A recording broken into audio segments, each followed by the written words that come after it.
Might be a good idea to actually put the microphone on. So that gentle hum in the background that you might possibly be able to hear, that's the Gordo. Hey you boo. Huh?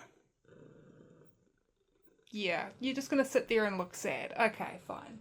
So this Formula 1 season, we have 2 out of 10 teams that aren't a shiny new pairing, and, well, I gave myself a haircut. Hi, my name's Camille and I talk about Formula 1 in the world's second worst accent, and yes, I'm back for 2025 and looking forward to making fun of one of my compatriots for hopefully a full season this time. But will Liam Lawson even make it to Abu Dhabi, or will it all fall apart? Is this going to be yet another year of mid-season driver changes? Will Lando Norris finally knock Max Verstappen off the top step enough times to take a championship? And who's going to win the most talked about intra-team battle? Here's my predictions for the 2025 teammate head-to-heads, with time for a little bit of digression around what other things we might see this Formula 1 season. Now, I went back and forth a bit deciding how to present this. I thought about alphabetical order, reverse championship order from last season, just completely random. And in the end, I settled on exactly how personally interested I am in each of these teammate duels. So we're kicking off with Alpine. No shade on Pierre Gasly and Jack Doohan here, but I am talking about them first to get the elephant in the room out of the way. Every talking head on this website's already decided Jack's doomed, and I tend to agree. According to James Bowles, the deal Williams made with Alpine is still a loan deal, even though it's for multiple years, and seeing as this kind of thing tends to turn into a full-time drive, the reported amount Alpine paid for Colapinto's services, and the fact they have more reserve drivers and I have pairs of yoga pants, I think it's safe to say that this is a bit of a foregone conclusion. Gasly will come out on top in the Alpine garage, however, he won't have a teammate who's completed a full season. Colapinto will be in the seat around Miami and have a full year's contract for 2026 in the bag before the summer break's over, which I'm pretty bummed about because I like Jack and I think he deserves more than what looks like is going to happen, but at the same time, with the push for Formula 1 management and liberty to grow the Latin and South American audience, and with Checo out for the foreseeable future, possibly forever, I think there's more than just Alpine's own internal politics at play here. Honestly, the best we can hope for Doohan at this point is that he does admirably in the first few races and then gets given an opportunity somewhere outside of Enstone. Next up is Aston Martin. Look, I'm not even a Lance Stroll hater, but the only way he's going to beat Fernando Alonso is if there's some freak race where he gets a podium, Alonso gets taken out, and the car itself isn't capable of scoring points 20 out of 24 weekend. Which, let's be honest, stranger things, right? Regardless, this one goes to Fernando Alonso, and that's all I have to say on that. Moving on to Haas, and the first team I actually had to give some intelligent thought to. Ollie's still very much a rookie, even if some are trying to claim he isn't. And I'm sorry, anyone who hasn't got a full season's worth of races under their belt is a rookie. And I'll die on that hill. A season of racing isn't just about getting in the car, and saying it is reductive and is doing the sport as a whole a bit of a disservice. Now, I rate Esteban Ocon. I think that a lot of the rumours that were floating around last year about his car probably had a large amount of truth to them, but I think this season is going to be make or break for him. Perhaps not so much on the points table, because I think he will beat Behrman over the course of the season. However, this is the first time Ocon's been the obvious leader of a team, and this is going to be the year we see if he's truly difficult to work with or not. It's also, in my opinion, the first time in a long while that Ocon's had a team principal who's capable of managing a team effectively and isn't being constantly undermined by internal politics. Still mourning your loss, Otmar. I didn't do a Team Principles of 2024 video, but if I had, Ayo Komatsu would have come out on top without even needing to think about it. So I think Ocon will beat Behrman in the overall standings, but I think it won't be a demolition, and there will be many weekends where Ollie outperforms Esteban quite comprehensively. Next on my list is Sauber, Stake, Audi, whatever. Sauber has one extremely capable driver, one very promising one, and a factory that, according to Mattia Binotto anyway, has been left paralysed by Andreas Seidel's influence. As both a Seidel and a Binotto skeptic, not entirely sure how to take that. Regardless, the car was pretty goddamn awful in 2024. I don't have much hope for it again this year, but the team did show some progress toward the back end of last season, and I think this year we're going to see even more of a mixed up grid than we did last, so there's going to be opportunity. And controversial take, but I think those opportunities will go the way of Bortoleto. Not because of any inherent performance advantage, but I think that if Audi wants to develop Bortoleto and Hülkenberg into a pairing that they can build a long-term project with, then it makes sense to have Hülkenberg and his experience do the bulk of the grunt work, while the marginal strategic calls that take advantage of those rare opportunities go the way of Bortoleto to help build his confidence. They've taken this guy over their own academy drivers. They have to have some faith in him, and while I doubt Nico will be content just to lie back and take it, we all know he hasn't joined that team to win races in 2025. Stability is key to a long-term project, and Hülkenberg is a smart enough guy with enough years in the sport to understand the benefit of patience and what kinds of work pay off when everything starts coming together. Plus, look at last year. Sometimes the difference between 20th and 22nd in a 20-car championship is one good race. So yeah, it might seem a bit bonkers, but I think Bortoleto is going to win this head-to-head. Mercedes. I'm going to be real here and say that the main source of my intrigue between George Russell and Kimi Antonelli is the vibes. Specifically the Toto Wolff of it all. I think it's a bit of a foregone conclusion that George will probably beat Kimi pretty convincingly over the course of the season, but I don't think it's going to be a particularly fun ride for him because he's not the favourite child anymore. I think George actually has a pretty decent chance of having a crack at the championship title if the car's half decent, but he's going to be stymied along the way by a team principal who's doing his best to prove that his next big thing is the real deal. Formula One is all about egos after all, and this guy has one of the biggest of everyone.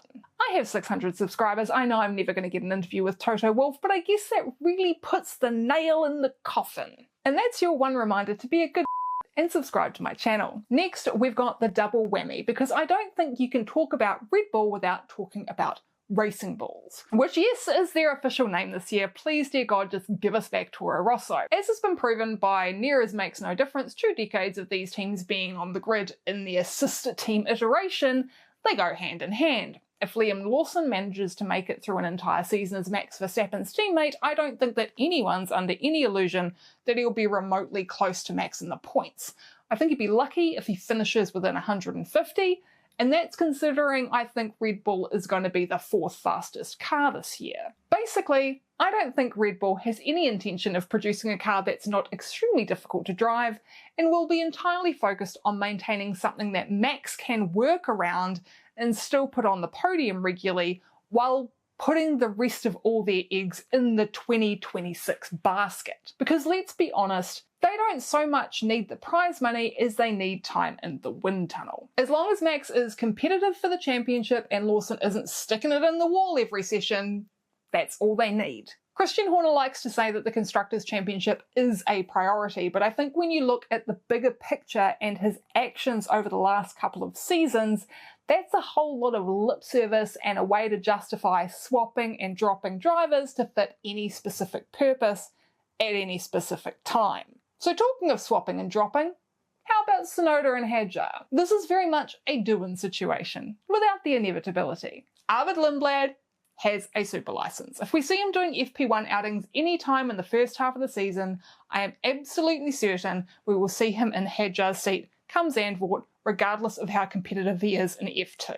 And all of this kind of comes down to Max and that wonderful concept of succession planning, that thing that Red Bull has kind of been failing at for years now. Lindblad is the Kimi Antonelli to Marko and Horner's Wolff. He is who they see as the future of Red Bull when Max does eventually decide he's ready to go kick it and be a part-time dad and a part-time WEC driver. The sooner they figure out if Lindblad's a genuine option, the better. And maybe along the way they swap Tsunoda and Lawson just to give Yuki one final shot at retaining his spot within the Red Bull family. At this stage though, I'm going to commit to Lawson making it to the end of the season, but being comprehensively slapped about by Verstappen, and Tsunoda finishing well clear of what will likely be multiple teammates. Again. Now Williams. Williams is a team That fascinates me. This is two of my favourite drivers and the one team on the grid that I actually have a bit of an emotional connection to. And I'm trying really hard to view this objectively rather than with any of that unfortunate and really rather bothersome aforementioned emotion, which is difficult. Also makes me prone to indecision because as much as I want to believe that Alex Albon and Carlos Sainz will be trading places on the driver standings all year, I think that Alex is going to take this one in the head-to-head, which is probably for many a more controversial opinion than Bortoleto beating Hulkenberg. But hear me out. Sainz has been very clear about his expectations around how long-term the Williams project is, and sure, he said he's going to be driving for podiums and wins, but every driver says that, and Sainz is the kind of guy who spends a lot of time looking at the bigger picture. I mean, God knows how much money he turned down with Audi, right? And I think he's prepared to sacrifice his place in the intra-team battle for helping Williams develop the car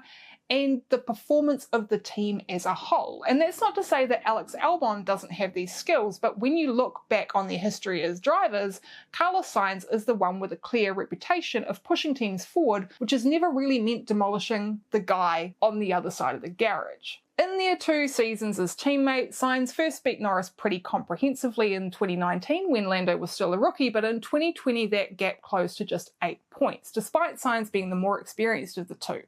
And yes, Norris has gone on to be a championship contender, but he was very much still green, and Sainz isn't exactly a slouch in the cockpit. Meanwhile, McLaren went from 6th in the Constructors' Championship in 2018 to 3rd in 2020. No, a driver does not make all the difference. However, when you have 2 people that so many speak so highly of driving for your team, one of whom has a reputation of providing excellent feedback and has a wealth of experience at 5 teams over the course of a decade, then you need to use each person to your best advantage to make that progress you're promising and put your money where your mouth is. And I think that Alex Albon and Carlos Sainz are the perfect driver pairing to do exactly that. Sainz haters might say his ego is too big, but I don't know, man. To me, Williams seems like the team with the least ego in the room out of all of them. They're all just so fucking awkward. Ferrari. Right. Look, as much as I want Lewis Hamilton to do well, I'm fairly confident that while these two will certainly have their fair share of intrigue, Lewis is not coming out on top here. And that's mostly down to one thing, which is Lewis has never really been a qualifying specialist. And as we all know, Charles is. If I were the gambling type, I'd put my money on Charles beating Lewis in the quali head-to-head by 20-4 at a minimum.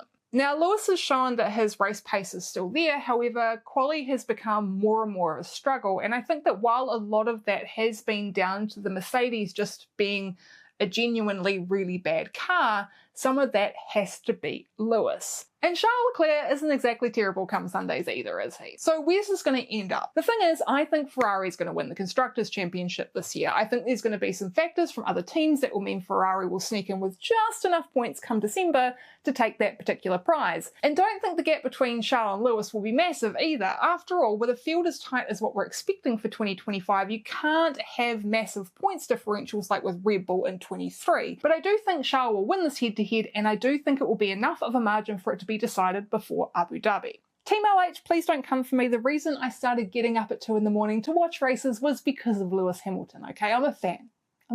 So that just leaves us with McLaren. The conversation seems to be mostly around will Lando beat Max this year for the driver's title, but I think we do still need to ask, will Lando beat his teammate?